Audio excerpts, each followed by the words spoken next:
अस्सलाम वालेकुम दोस्तों, कैसे हैं? ठीक ठाक इंशाल्लाह। उम्मीद करता हूँ कि सब खैरियत से होंगे। ठीक है, तो नेक्स्ट वीडियो में खुशामदीद। इस वीडियो में हम देखेंगे कि रिएक्ट नेटिव का जो प्रोजेक्ट होता है एक्सपो में, के फाइल स्ट्रक्चर उसका क्या होगा।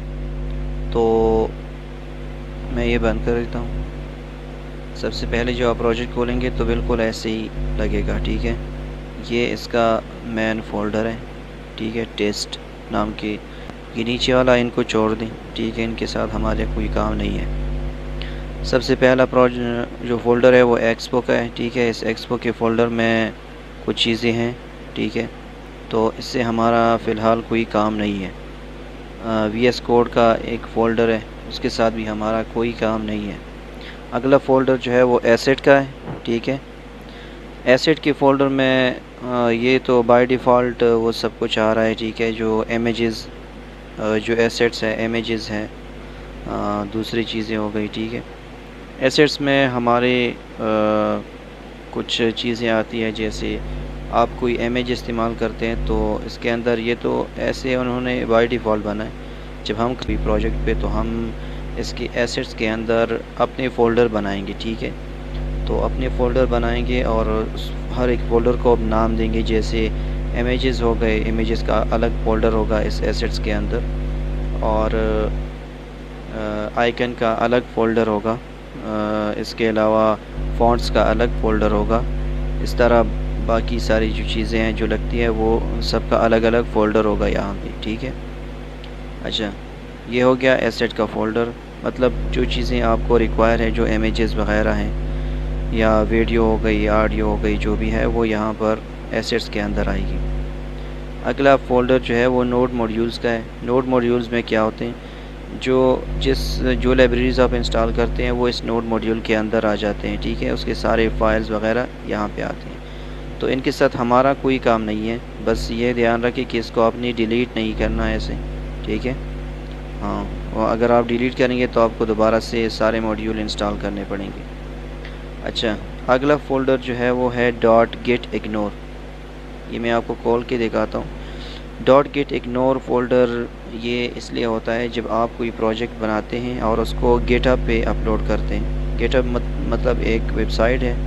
ठीक है, तो आप जब अपने कोड को लोगों के साथ शेयर करते हैं या प्राइवेट अपने लिए रखना चाहते हैं, आप चाहते हैं कि मेरे कंप्यूटर में जगह कम है, मैं चाहता हूँ कि अपने जो प्रोजेक्ट है वो गिटहब पे अपलोड करूँ। ठीक है, अच्छा, जब आप प्रोजेक्ट को गिटहब पे अपलोड करते हैं तो प्रोजेक्ट का सब कुछ हम अपलोड नहीं करते गिटहब पे, क्योंकि प्रोजेक्ट बहुत भारी होता है। इनमें सबसे ज़्यादा जो लोड वाली चीज़ होती है वो ये नोड मॉड्यूल्स जो होते हैं ना, वो होते हैं। ठीक है, तो हम कुछ ऐसी चीज़ों को जो हमें नहीं चाहिए कि हम उसको गिटहब पे अपलोड करें, वो सब चीज़ें हम हटाते हैं। ठीक है, उससे तो उसको हम जो चीज़ें हमें हटानी होती है वो हम डॉट गेट इग्नोर, मतलब इसका मतलब ये है कि जब आप गिटहब पे इस कोड को अपलोड करेंगे, इस प्रोजेक्ट को, तो ये चीज़ें जो है ये गिटहब से इग्नोर करो। गिटहब को हम कहते हैं। ठीक है, जब हम अपलोड करते हैं तो कहते हैं कि इन चीज़ों को इग्नोर करो, इन चीज़ों को आपने गिटहब पे अपलोड नहीं करना।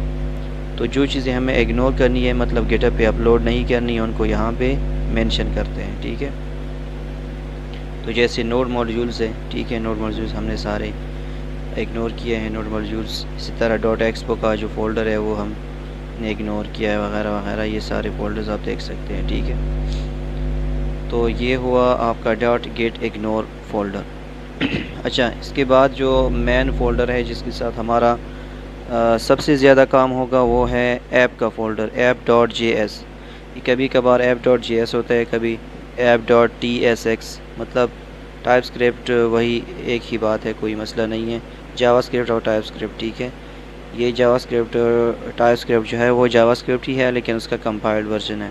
ठीक है, ये ऐप डॉट JS जो है ना, ये वो फ़ोल्डर है, ये वो ऐप का मेन फ़ोल्डर है। ठीक है, रूट फ़ोल्डर आप इसको, यानी रूट फ़ाइल आप इसको कह सकते हैं। फ़ोल्डर तो नहीं है, ये फ़ाइल है जावास्क्रिप्ट की, ये रूट फ़ाइल है। ठीक है, इसको हम खोलते तो जो कोड हमने उस दिन लिखा था उस यहाँ पे भी लिखा होगा।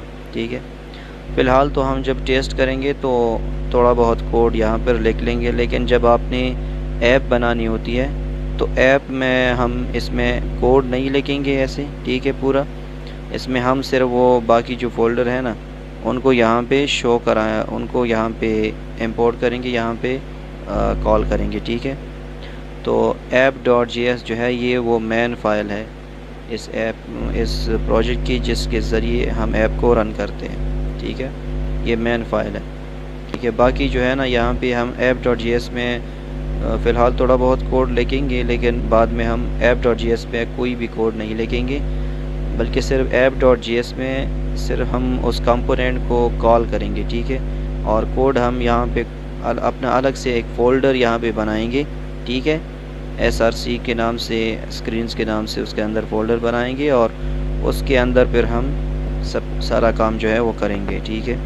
तो ये सब हम बाद में सीखेंगे, फ़िलहाल आपने ये स्ट्रक्चर को समझना है। अच्छा, अगला जो है ना app.json, ठीक है। ये app.json क्या है? app.json में ये होता है ना कि इसमें सबसे पहले जो आता है वो एक्सपो, ठीक है। एक्सपो के नाम से ये एक ऑब्जेक्ट आता है, इसके अंदर आपका जो प्रोजेक्ट है उसका नाम होगा, ठीक है। और जो आपने शो कराना है वगैरह, इसका वर्जन होगा, ये सब कुछ यहाँ पर होंगे, ठीक है। इसके अलावा आप का जो आइकन है, ठीक है, यानी ऐप का जो आइकन है, जब आप इंस्टॉल करेंगे ऐप को तो उस ऐप का जो आइकन नज़र आता है मोबाइल स्क्रीन पे, वो यहाँ से आप चेंज कर सकते हैं, ठीक है। बाकी बहुत सारी चीज़ें हैं। स्प्लैश स्क्रीन जो बाय डिफ़ॉल्ट एक्सपो आपको देता है स्प्लैश स्क्रीन, वो उसका जो है ना वो आप चेंज कर सकते हैं यहाँ से। उसके बैकग्राउंड कलर को भी चेंज कर सकते हैं, इमेज को भी चेंज कर सकते हैं, सब कुछ कर सकते हैं आप यहाँ से। इसके अलावा एंड्रॉयड जो है एडाप्टिव आइकन वगैरह, ये सब आप यहाँ से कर सकते हैं, ठीक है। हम कुछ चेंजेस फिर यहाँ पर करेंगे, लेकिन फ़िलहाल आपको डरने की ज़रूरत नहीं है कि आप ये सारा कोड दे के डर जाएँ, ठीक है।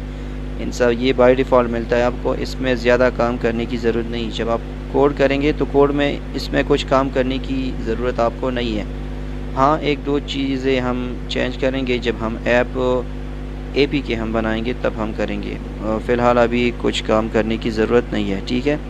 हाँ, अभी हमें जो काम करना है ना वो सिर्फ app.js में ही करना है, बाकी सब आप छोड़ें फ़िलहाल। लेकिन आपको इतना मालूम होना चाहिए कि इसमें क्या क्या चीज़ें हैं। बाकी है babel.config.js का अगला फ़ोल्डर आता है, ठीक है। हम यहाँ पर कुछ चीज़ें हैं, कुछ मॉड्यूल्स को हम एक्सपोर्ट वगैरह करेंगे, लेकिन वो हमें बाय डिफ़ॉल्ट बने बनाए मिलते हैं, हमने वहाँ से कॉपी करना होता है और यहाँ पर एक दो लाइन, जैसे ये लाइन हो गया, ठीक है, ऐसे एक दो लाइन हमने कॉपी पेस्ट करने होते हैं। और वो कब करने होते हैं? जब आप कोई नई लाइब्रेरी इंस्टॉल करते हैं तब, अगर ज़रूरत पड़े तो, लेकिन बहुत कम होता है, ये रेयर केसेस में होता है, बहुत कम, ठीक है, बहुत कम ये काम आने वाली चीज़ें हैं। अच्छा, अगला जो है ना पैकेज lock.json, ठीक है। इसमें जो पैकेजेस ऊपर आपने इंस्टॉल किए होते हैं, ठीक है, मॉड्यूल्स यहाँ पे, उसका सारा डेटा जो है ना उसकी इंफॉर्मेशन यहाँ पैकेज lock.json में होती है, और इसके अलावा package.json में होती है, ठीक है। तो पैकेज lock.json आप देख सकते हैं, इस तरह का कुछ फ़ाइल है, ठीक है। तो इसमें ये होती है। इसके अलावा ऐप package.json जो है वो भी इसी तरह का ही होता है, ठीक है। तो आपने जो भी डिपेंडेंसीज़, मतलब जो भी मॉड्यूल्स डिपेंडेंसीज़ लाइब्रेरीज़, ये सब एक ही चीज़ का नाम है, ठीक है। तो यहाँ पर जो आपने मॉड्यूल्स इंस्टॉल किए होते हैं, ठीक है, इस ऐप के अंदर, तो वो सारा जो है ना वो यहाँ पर आ जाता है, ठीक है। वो डिपेंडेंसीज़, मतलब फ़िलहाल हमारे पास जो डिपेंडेंसी इंस्टॉल है उनमें से एक्सपो है, ये उसका वर्जन है, ठीक है। ये आप देख रहे हैं, इसका वर्जन 48.0.18, ठीक है। और एक्सपो स्टेटस बार इंस्टॉल है, ठीक है, इसका वर्जन ये है। इसी तरह रिएक्ट और रिएक्ट नेटिव ये सब इंस्टॉल हैं, ठीक है।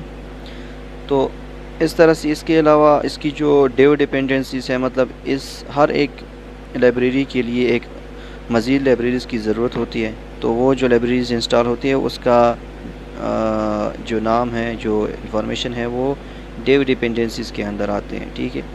तो यहाँ पर आप देखेंगे उनको। अच्छा, तो मतलब यहाँ पर आपको काम करने की ज़रूरत नहीं है, आप देख सकते हैं, मतलब आप सिर्फ देख सकते हैं यहाँ पे कि कौन कौन सी लाइब्रेरीज़ मेरे पास इंस्टॉल हैं, कौन कौन सी नहीं है, उनके कौन सा वर्जन है, ठीक है। तो ये सब आप देख सकते हैं, बाकी इनमें आप चेंजेस नहीं कर सकते, ठीक है। तो ये था इसका, ठीक है, इसका स्ट्रक्चर, प्रोजेक्ट स्ट्रक्चर। इसके अलावा कुछ चीज़ें मैं आपको और भी बताना चाहता हूँ, ठीक है। अगर आपने कोई नया फ़ोल्डर क्रिएट करना है, ठीक है, आप यहाँ पर जैसे ही इसके अंदर लाएंगे तो आप देखें ऊपर यहाँ पर, ठीक है, यहाँ पर आपको आइकन्स नज़र आएंगे। तो यहाँ पे ये फ़ोल्डर, ठीक है, न्यू फ़ोल्डर आप यहाँ से क्रिएट कर सकते हैं और यहाँ से न्यू फाइल आप क्रिएट कर सकते हैं, ठीक है। तो ये सब आप कर सकते हैं। और इसके अलावा अगर आपको फ़ाइल रीनेम करना है वगैरह वगैरह जो कुछ करना है तो वो आप ऐसे फ़ाइल पे क्लिक करेंगे, ठीक है। मतलब मैं इसको रीनेम करना चाहता हूँ तो आप यहाँ से डायरेक्ट रीनेम सेलेक्ट करके रीनेम पे क्लिक करके आप उसको रीनेम कर सकते हैं, ठीक है। इसमें कोई मसला नहीं है, रीनेम भी कर सकते हैं। इसको आप डिलीट भी कर सकते हैं, आप ऐसे करें यहाँ से डिलीट का बटन आ जाएगा, आपको डिलीट भी कर सकते हैं, ठीक है। फ़ाइल जो ऑप्शन है, ठीक है, फ़ाइल पे क्लिक करें तो यहाँ से आप ओपन फ़ोल्डर पे क्लिक करेंगे, न्यू फ़ोल्डर आप यहाँ से ओपन कर सकते हैं।